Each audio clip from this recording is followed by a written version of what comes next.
हुआ निंगी को flower bouquet देके जाने वाला था। उस फ्लावर के साथ एक नोट भी था जिसमें सुमो जो इमोजी बनाता था वही बनाया हुआ था। निंगी को वो याद था क्योंकि सुमो हर बार उसके लिए जो नोट छोड़ता था उसमें ऐसा ही इमोजी बनाया हुआ रहता था और सुमो को उसके लिए नोट छोड़ने की जरूरत इसलिए पड़ती थी क्योंकि निंगी हर बार बहुत ही देर तक काम करता रहता था। तो इस तरह का सेम इमोजी देखकर उसने हुआ से कहा कि मुझे अपने डैडी के पास ले चलो। यहाँ पे सुमो दूर जाके रोने लगा था। जैसे उसने हुआ की आवाज सुनी उसने अपने आंसू वाइप कर लिए और पीछे देखा तो उसके पीछे वहाँ पे हुआ के साथ निंगी भी था। फिर हमें दिखाया जाता है एक 3 साल पहले का सीन। प्रेगनेंसी के बाद सुमो की तबीयत और ज्यादा खराब होने लगी थी। सुमो ने तो यही सोचा था कि वो अकेला सब कुछ कर लेगा, लेकिन प्रेगनेंसी की वजह से उसे हर वक्त उल्टी जैसा फील होता था और चक्कर आते रहते थे।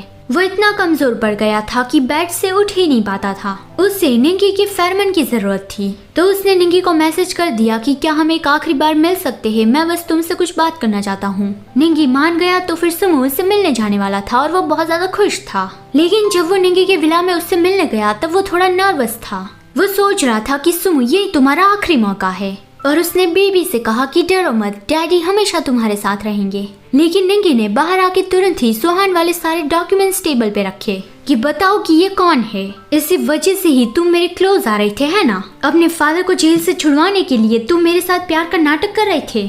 शुरुआत से ही तुम्हारे ऐसे इरादे थे। तुम जो चाहते हो उसे पाने के लिए तुम किसी के साथ भी ये कर सकते हो, है ना? तो अब बताओ तुम्हें कितने पैसे चाहिए और तुम मेरी फैमिली से क्या चाहते हो? सुमो कहता है कि निंगी प्लीज पहले शांत हो जाओ। शुरुआत में ऐसा था, मैं मेरे डैड की वजह से ही तुम्हारे पास आया था, लेकिन फिर निंगी ने उसे आगे बोलने ही नहीं दिया कि लेकिन फिर तुम मेरे पेरेंट्स के पैसों के पीछे पड़ गए, है ना?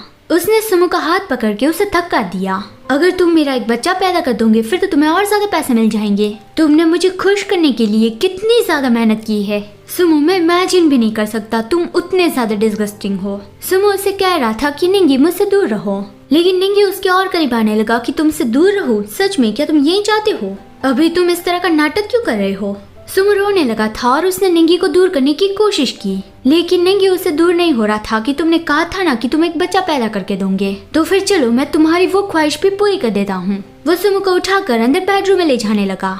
सुमो उससे ये कहता ही रहा कि मुझे नीचे रखो। निंगी ये तुम क्या कर रहे हो, ऐसा मत करो, मैं कह रहा हूँ तुम्हें, फिर बाद में तुम्हें इसका रिग्रेट होगा। लेकिन निंगी ने उसे अंदर ले जाके बेड पे डाला और उसके ऊपर आके कहा कि मुझे रिग्रेट होगा, लेकिन यही तो तुम पहले से चाहते थे। सुमो अपने स्टमक को कवर करके रख रहा था, उसे बहुत डर लग रहा था और वो रोने लगा कि नहीं अभी तुम ये नहीं कर सकते। निंगी ने कहा कि मैं ये नहीं कर सकता। तुम्हें कोई आइडिया भी है कि तुम ये किसके सामने कह रहे हो? तुम अपने फादर को जेल से बाहर लाने के लिए ही मेरे पास आए थे, है ना? और अगर ऐसा नहीं था, तुम मुझसे प्यार करते हो तो फिर इसे प्रूव करो।